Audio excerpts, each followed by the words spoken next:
He's videoing me now. Yeah, for my safety. If you feel endangered, I would refer you to call the police. So what do you provide as a safety line? She says she feels unsafe. I'm sitting here, obviously, have my seatbelt on. Nothing's going on. She's sitting back there. She refuses to get out of my vehicle. So I'm recording for my safety. Is there any store or is there anything in the area that you're in that you can go in and wait for your next Uber driver? As you can see, there's businesses right in front of us. Right now, I'm trying to figure out what is unsafe about this situation. Did he say something before? Dude seems pretty calm. What do you think in the comment section down below? Because usually when somebody's like in a panic mode or, you know, not comfortable, especially when you're in the back of a stranger's car, you're not really looking out the window on the phone. You know, I would expect the person to at least be like, you know, you hear some inflection in their voice. But what do you guys think? What's happening so far? See the businesses. Um, She says she don't feel safe, but she refuses to get out. She can go right to the business over there. There's chairs. She can sit there with her things and wait for her next Uber. He's gonna drive off with my packages. I mean, this is like. So she has packages in the back that she's apparently scared of him stealing. I've never had this before. I'm pretty surprised that you're not able to provide more assistance other than call the police. I have an expensive package in the trunk. What does she want them to do exactly? I mean, you're calling Uber, you're not calling law enforcement. You want your packages removed. You don't want to be in the car, but you're staying in the car. What is going on right now? Get out. What if he drives off with it? Now she's saying I might drive off with her things when I can clearly just take them out and place them over the side. Get out of his car and he's on the phone with the authorities. You could get your package and wait for your next Uber. But how do I get the package?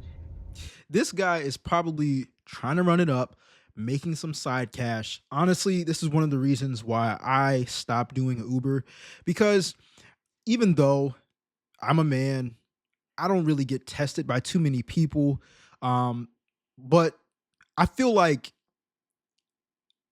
when it's your day, it's your day. Like you're gonna get somebody that's just gonna cause trouble. And I'm a very analytical person. All right. I understand numbers, right? 10101010. 1111000. So I'm thinking in my head, what is the probability of me working today doing Uber and me getting somebody who is going to start a confrontation? I don't want no problems. All right.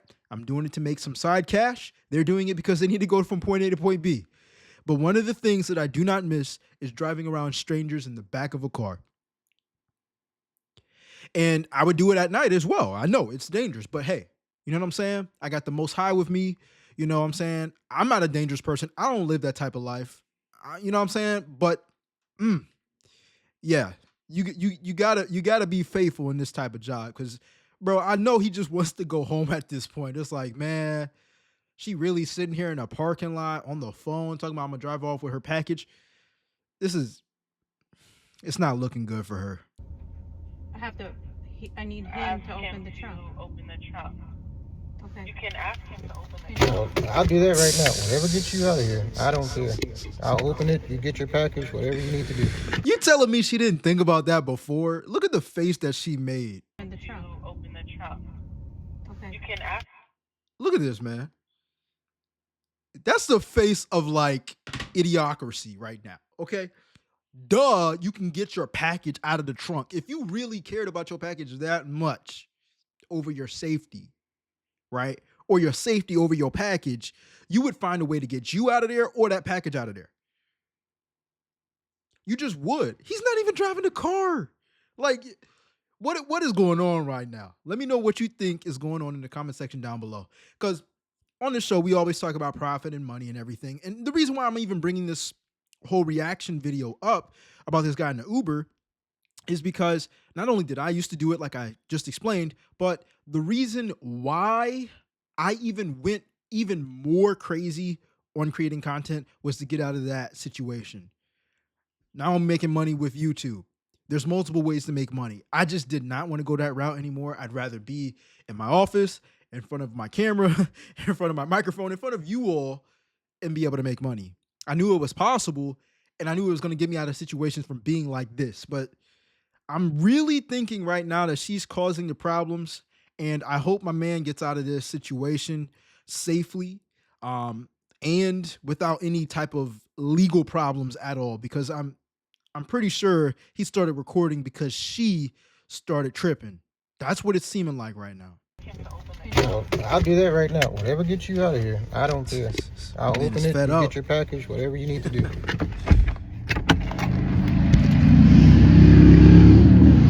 I'm going to get her package out of the pack because she's scared I'm going to take her package. This is her package. Getting her package out. Set it right here beside her so she can have it. It's one thing to be putting your package that you think somebody might run off with in the back of somebody else's car. If it was that important to you, you'd think maybe get a rental car. Like, what is it? I'm not removing the value away from people's packages. I'm just saying, what is in the box that's so important for you to not even remove yourself when you feel unsafe? Make it make sense. What is worth losing your life over when it comes down to something in the box that you got from Amazon?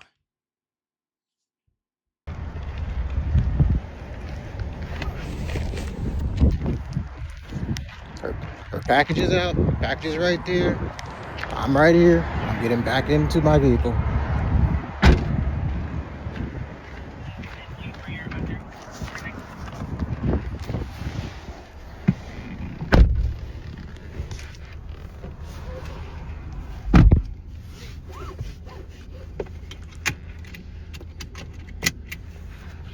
At this point, if she's not getting out the car, it's because she wants to stay there.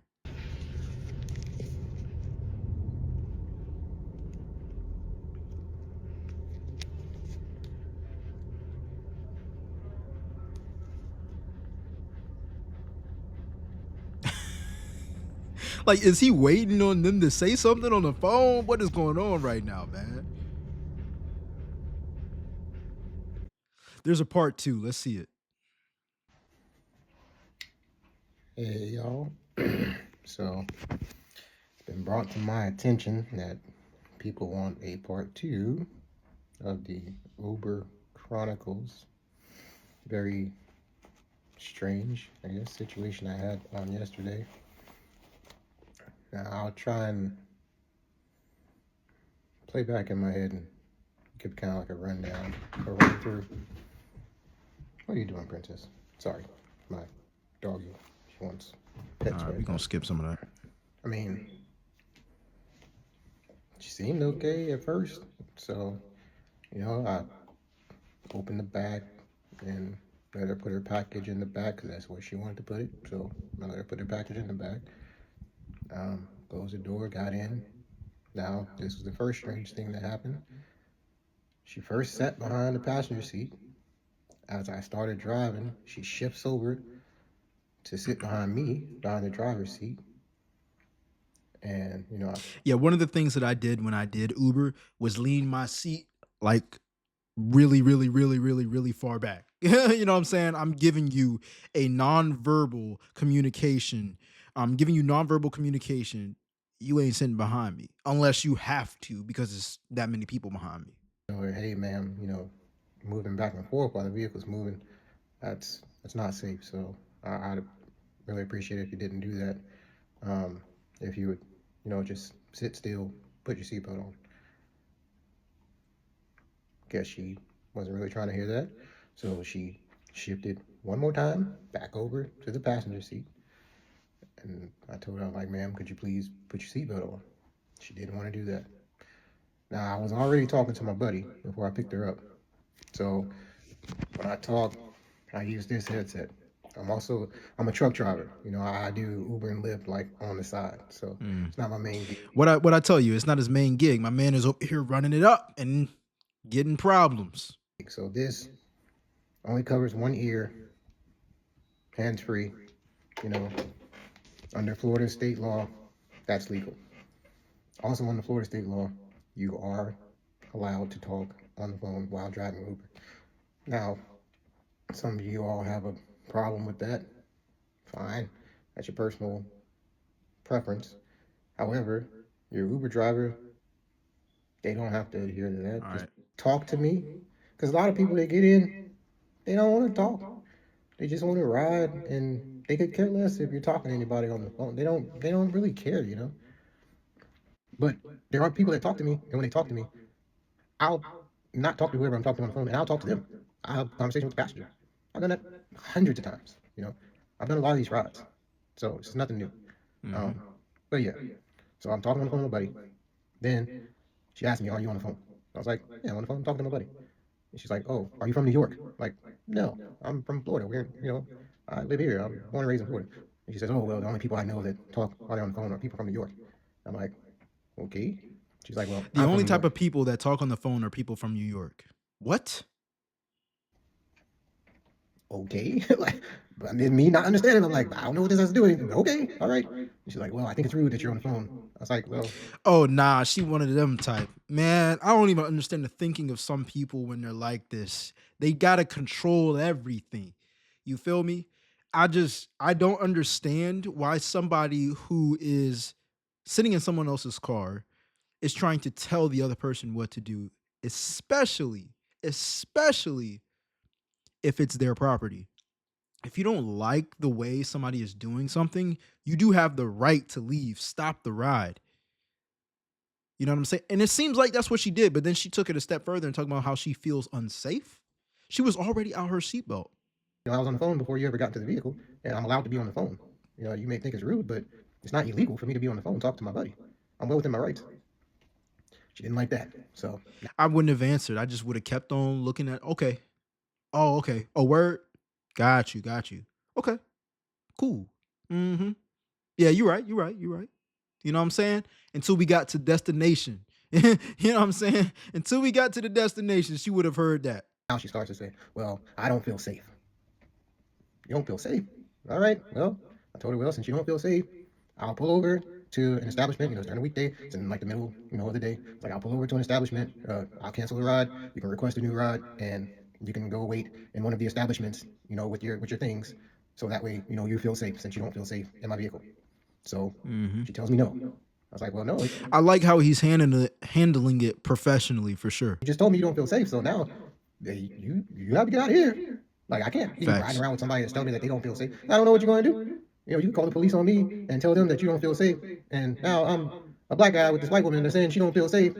I don't know what could happen from that, and I ain't trying to figure it out Yeah. either, and I ain't trying to go through it. So I'm like, no, Nope. I'm going to pull over to the establishment. You can get out, get your things, and just go over there. I made sure I parked in a parking lot where there was multiple businesses. You can go over there, and wait for your new Uber. I canceled the ride. I pulled over. I'm waiting. I'm like, ma'am, you can go ahead and exit the vehicle. She refused. I said, ma'am, would you please exit the vehicle? She wants to ruin this guy's day because he wouldn't listen to her. That's exactly what it is. Listen, moral of the story is ain't nothing wrong with having a side hustle. It's just that when you're dealing with more people, there becomes more problems. You know what I'm saying? A lot of people say more money, more problems, more people, more problems. Cause you don't have to please people, but that's the problem. They think you have to please them, especially people like this, especially people who are rideshare drivers. I know there's some crazy stories out there. So I'm going to see how you guys react to this and let me know your thoughts in the comment section down below. Because if you guys like this type of content, I'm going to create more of it, especially with these crazy Uber or Lyft stories for sure. I had a crazy story myself, but long story short, I was at a beach. I was driving people around. I was in a rental car, and these drunk guys came in, and they were just loud as hell. And I'm like, we're driving half a mile down the road, so isn't going to be any problems, right? So on my way of picking them up, they're inviting me to drink with them and stuff. And, I get it. You're just being social and, they're cool. They seem cool. But then they started talking crazy about people outside of the car. And I'm like, bro, I ain't trying to be in nobody's mix. Mind you, these guys are like in their mid 40s. I'm like, I'm 20. I'm right now. I'm 27 years old, bro. I'm not for the drama. You know what I'm saying? I'm not for any type of commotion, any of that. Now I stand up for myself, but I'm like, this just seems like trouble. It's daytime. You would think it would be nighttime, but it's daytime. They're drunk. One of the guys already talked crazy to me when he got in the car. Like, where you been? I'm like, hold on, Frank. You know, let's respect each other now. All right. I got a job to do and you got a destination to go to. So let's cooperate and talk to each other respectfully. That cool? You know what I'm saying? I know you lit, but control yourself, compose yourself. You know, you got to be able to deal with people and you got to know how to deal with people in jobs like this and hustles like this, because if you let your emotions get the best of you, you never know what situation you can end up in. You never know who is sitting in that back seat. And I get it. Some of y'all might be like, well, they don't know who's sitting in the driver's seat. Listen, that's cool too. But for me, I believe the most powerful weapon before any physical altercation ever happens is up here. It's right up here. Most people react emotionally, but you got to know how to control your emotions, talk to people, de-escalate. I think that's a very, very valuable trait that most people just don't know how to do because they want to feel heard. They want to make sure that nobody messes with them. And that's cool. But there's ways of communicating that for sure as well. You don't have to respond to everything. I think this guy, you can't dodge every bullet when you got a situation like this, but I definitely would have just agreed and just kept on pushing. Cause if she would have done the same thing, she would have done the same thing. But I don't have to answer to you. While I'm on the phone, I don't have to answer to you. You feel me? I don't have to answer to you. That's what I believe. Anyways, let me know your thoughts on this in the comment section down below and subscribe if you like this type of content. Let's get it.